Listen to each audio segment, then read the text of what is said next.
अस्सलाम वालेकुम, क्या हाल है? आप सब लोग खैरियत से हैं? लेकिन जनाब, पहली खबर मुलाहिजा करें कि आज इमरान खान साहब तोशा खाना केस में सेशन जज के सामने, हुमायूं दिलावर साहब के सामने पेश होंगे। आज का दिन इमरान खान की सियासी तारीख का क्रिटिकल तरीन दिन है और आज बहुत कुछ हो सकता है। अगर इमरान खान को relief supreme court of Pakistan नहीं देती तो आज इमरान खान साहब की नाअहली लाजम हो चुकी है। क्या वाकई हो सकेगी या नहीं, ये हम आपको आज के व्लॉग में बताएंगे। और इसहाक डार साहब ने निगरान प्राइम मिनिस्टर से उनको निगरान वजीर ख़जाना बनाने का फ़ैसला कर लिया गया है। अब अगर वो निगरान वज़ीर आज़म नहीं बनते तो वो निगरान वज़ीर ख़जाना ज़रूर रहेंगे। ये फ़ैसला किसने किया है, क्यों किया है, ये भी हम आपको आज के व्लॉग में बताएंगे। और कल ख्वाजा आसिफ साहब ने कौमी असम्बली में खड़े होकर PTI के ख़वातीन के बारे में जो नाजेबा कलमात कहे, उस पर ख़वातीन बहुत ज़्यादा गर्म है, बहुत ज़्यादा नाराज़ हैं। ये नाराज़गी कैसे ख़त्म हो सकती है, हम ये भी आपको आज के व्लॉग में बताएंगे।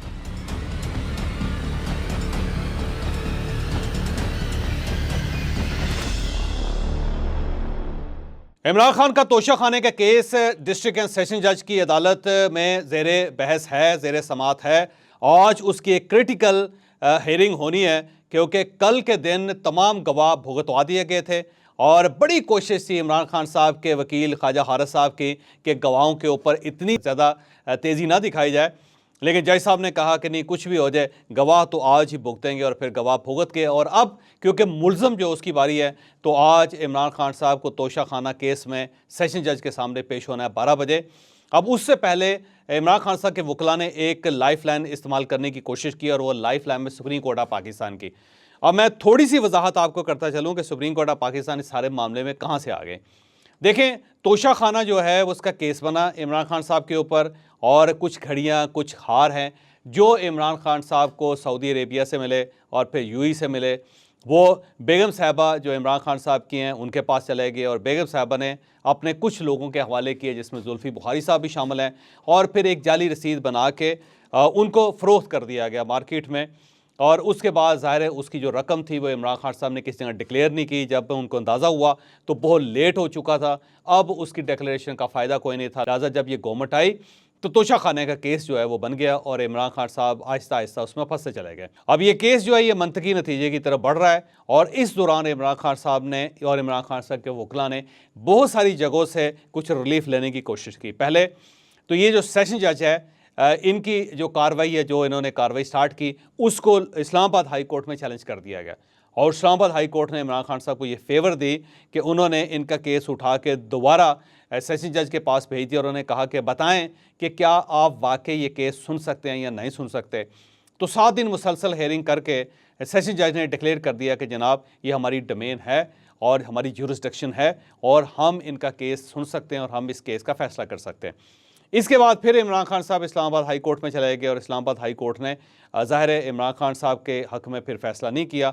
और अब ज़ाहिर है सेशन जज साहब जो हैं हुमायूं दिलावर साहब, वो धड़ाधड़ इस केस के ऊपर समातें कर रहे हैं। तो अब ये सुप्रीम कोर्ट ऑफ पाकिस्तान कल चले गए और सुप्रीम कोर्ट ऑफ पाकिस्तान से दरख्वास्त की कि जनाब ये जो इस्लामाबाद हाई कोर्ट का जो फैसला है कि आप इस केस को सेशन जज की अदालत में लेके जाएं और वो फैसला करें कि क्या वो मेंटेन कर सकते हैं इसको या नहीं कर सकते, ये फैसला गलत है और इस फैसले के खिलाफ अब स्टे आर्डर जारी किया जाए।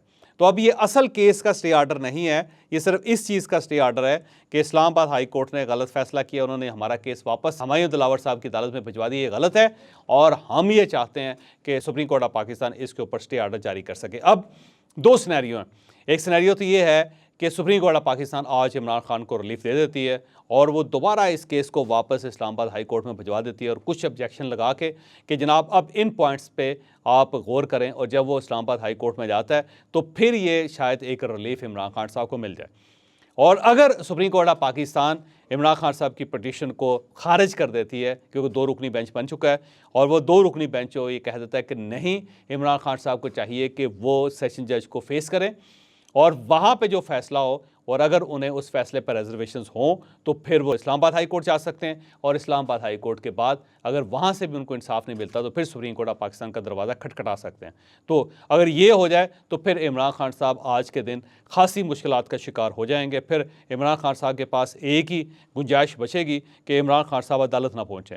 इमरान खान साहब बीमार हो जाएं, इमरान खान साहब की टांग में दर्द हो जाए, इमरान खान साहब को कोई और इमरजेंसी हो जाए ऐसी कि जिसकी बुनियाद पर ये कह दें कि मैं कोर्ट नहीं पहुंच सकता, और फिर सेशन जज हैं वो उसको तस्लीम कर लें उस प्ली को, तो फिर तो इमरान खान साहब को रिलीफ मिल सकता है। वरना आज के दिन में इमरान खान साहब एक an open and shut case में फंसने वाले हैं, और इसमें इमरान खान साहब के पास कोई जवाब नहीं है। लिहाजा आज का दिन इमरान खान की पॉलिटिकल ज़िंदगी का क्रिटिकल दिन है, और आज इमरान खान साहब मुझे नहीं लगता कि सेशन जज से बच सकेंगे, और अगर आज इनके ख़िलाफ़ फ़ैसला हो गया तो फिर ये नाअहल भी हो जाएंगे और अगला इलेक्शन भी नहीं लड़ सकेंगे, और हो सकता है कि इन्हें कैद की सज़ा भी सुना दी जाए। तो आज देखते हैं कि इमरान खान साहब के साथ क्या होता है। 12 बजे इमरान खान साहब की हेयरिंग है, और उससे पहले सुप्रीम कोर्ट ऑफ पाकिस्तान के बेंच ने इमरान खान साहब की जो प्ली है उसके ऊपर फैसला करना है। तो अब देखते हैं कि कौन सी अदालत पहले फैसला करती है और क्या होता है। और अब हम इसहाक डार साहब की तरफ आते हैं। इसहाक डार साहब की तरफ से एक खबर थोड़ी सी लीक हुई थी, जिसमें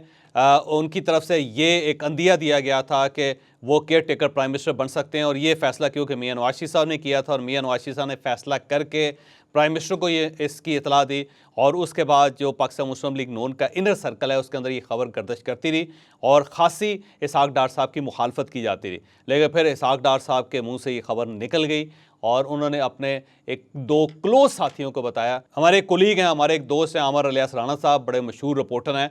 उन्होंने ये दावा किया कि ये खबर जो है वो इसहाक डार साहब के करीबी हलकों से निकली है। उन्होंने अपने इकनॉमिक अफेयर्स के जो साथी उनमें से किसी के साथ डिस्कस की, और वहाँ से ये खबर निकलती बाहर चलेगी। ये हर जुमेरात को बरी इमाम तशरीफ़ ले जाते हैं, तो वहाँ पे ये खबर गर्दिश करती रही, और वहाँ से निकलते फिर रिपोर्टर्स तक पहुँची, और उसके बाद फिर ये स्टोरी फाइल होगी, जिसके बाद ज़ाहिर इसहाक डार साहब को खासा नुकसान हुआ, क्योंकि हर शख्स ने मुखालफत की। पाकिस्तान मुस्लिम लीग नून के अंदर के हलकों ने मुखालफत की, पाकिस्तान पीपल्स पार्टी ने इसकी मुखालफत की, फिर अब तो जो अपोजिशन लीडर हैं, सो कॉल्ड अपोजिशन लीडर हैं, उनकी तरफ से भी मुखालफत आ गई। उन्होंने भी कहा कि इसहाक डार साहब मेरे लिए काबिल कबूल नहीं है, बल्कि राजा रियाज साहब ने तो ये भी कह दिया कि अगर इसहाक डार साहब को ये केयर टेकर प्राइम मिनिस्टर बनाना है तो मैं बुरा हूँ, मुझे बना दें। तो उनकी तरफ से भी ऑफ़र आ गई। तो उसके बाद ज़ाहिर है फिर मामला ख़राब हो गए, लेकिन इसके बावजूद पाकिस्तान मुस्लिम लीग नून पीछे हटने के लिए तैयार नहीं है। और मैं नून लीग की सिर्फ क़यादत की बात कर रहा हूँ, सिर्फ पार्टी की नहीं, क्योंकि पार्टी इसहाक डार साहब को नहीं चाहती। तो अब जो क़यादत मियां नवाज शरीफ साहब हैं या मरीम नवाज साहब हैं, वो ये चाहते हैं कि इसहाक डार साहब हर सूरत केयर टेकर जो सेटअप है उसका हिस्सा रहे। लिहाजा एक खबर ये भी गर्दिश कर रही है कि शायद इसहाक डार साहब को अगर प्राइम मिनिस्टर नहीं बनाया जाता तो उन्हें वज़ीर ख़जाना जो वो बना दिया जाए, और वो 3 महीने बाकायदा वज़ीर ख़जाना रहे, और इसके दौरान भी वो IMF के साथ डील करते रहें। फिर यहाँ पे जो सरमायाकारी हो रही है उसके ऊपर उनके पास अख्तियारात हों। फिर जो एयरपोर्ट्स की आउटसोर्सिंग है उसके अंदर भी इसहाक डार साहब जो अपना कंट्रीब्यूशन करते रहें।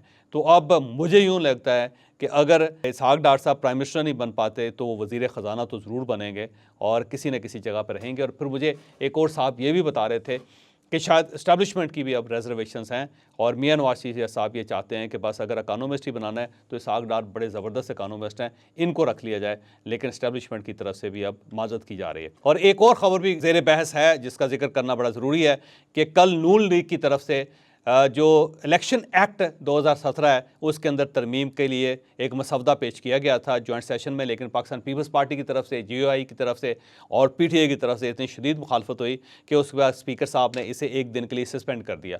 और उसके अंदर 230 इलेक्शन एक्ट की शिक है, उसके अंदर गवर्नमेंट तब्दीली करना चाहती है, प्राइम मिनिस्टर तब्दीली करना चाहती है या नून लीग तब्दीली करना चाहती है, जिसमें वो जो आने वाली केयर टेकर गवर्नमेंट होगी उसको ये अथॉरिटी दी जाएगी कि वो बाहर के ममालिक के साथ भी एग्रीमेंट कर सकती है, और इसके साथ साथ जो इंटरनेशनल बॉडीज़ हैं उनके साथ भी एग्रीमेंट्स कर सकती है। तो ये एक उसके अंदर एक रिलीफ लेने की कोशिश की गई, जिससे ज़ाहिर स्पीकर साहब ने 1 दिन के लिए मौखर कर दिया। तो आज ये दोबारा इशू जॉइंट सेशन में पेश होगा।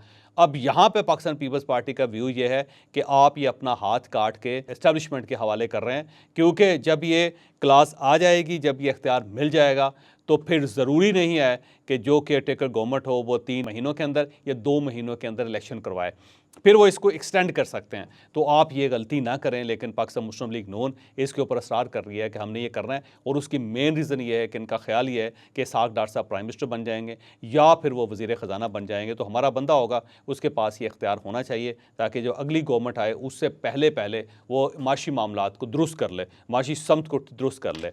लेकिन दूसरी पार्टीज़ की तरफ से समझाया जा रहा है और मेरा ख्याल है जो दूसरी पार्टीज़ कह रही हैं मियां नवाज शरीफ साहब को उसे गौर से सुनना चाहिए कि कहीं ऐसा ना हो कि इसहाक डार साहब भी अगर प्राइम मिनिस्टर बन जाएं तो उसके बाद उनको थपकी दी जाए और फिर इसहाक डार साहब ही इलेक्शन ना करवाएं, वो 3 महीने को या 2 महीने को खींच के 2-3 साल तक ले जाएं तो उसमें पाकिस्तान मुस्लिम लीग नून को बहुत ठीक ठाक नुकसान होगा। तो हम ख्वाजा आसिफ साहब की तरफ आते हैं। ख्वाजा आसिफ साहब ने कल कौमी असम्बली के फ्लोर पे खड़े होकर पीटीआई की सेनेटर ख़वातीन के बारे में बहुत ही नाज़ेबा कलमात कहे। ख्वाजा साहब ने कहा क्या था, आप ज़रा मुलाहिज़ा कर लीजिए। ये बाकियात है, खंडरात है उनके, जनाब स्पीकर, ये खंडरात है उनके, ये उनका कूड़ा करकट बाकी रह गया हुआ है, ये गार्बेज रह गया हुआ है उनका यहाँ पे, which has to be cleaned. ये जो आपने मुलाहिज़ा किए सब कुछ नहीं है, क्योंकि इससे पहले भी ख्वाजा साहब ने कुछ और अल्फाज कहे थे जो मेरा नहीं ख्याल कि किसी जगह पे वो प्ले हो सकते हैं या वो सुनाए जा सकते हैं। तो ख्वाजा आसिफ साहब बहुत सीनियर पार्लियामेंटेरियन है, उम्र इनकी 73 साल है, लोग इनका बहुत एहतराम करते हैं। इनके वालिद बड़े ज़बरदस्त किस्म के जय्यद सियासतदान थे, अपोजिशन लीडर थे, उस दौर में उनकी बहुत ज़्यादा इज़्ज़त और तकरीम होती थी। ख्वाजा आसिफ साहब की भी बड़ी इज़्ज़त की जाती थी, लेकिन ख्वाजा साहब को मेरा ख्याल है कोई 1-2 साल के अंदर कुछ ऐसी इनके अंदर कुछ तब्दीली आ गई, कुछ इनको हो गया है कि अब ये बाज़ औक़ात सारी लाइनें क्रॉस करके बहुत आगे निकल जाते हैं। इन्होंने इससे पहले शरीन मज़ारी साहिबा के बारे में जो कुछ कहा था वो बहुत ही ऑब्जेक्शनेबल था उस दौर में, उसके ऊपर खासी लहदें हुई थी।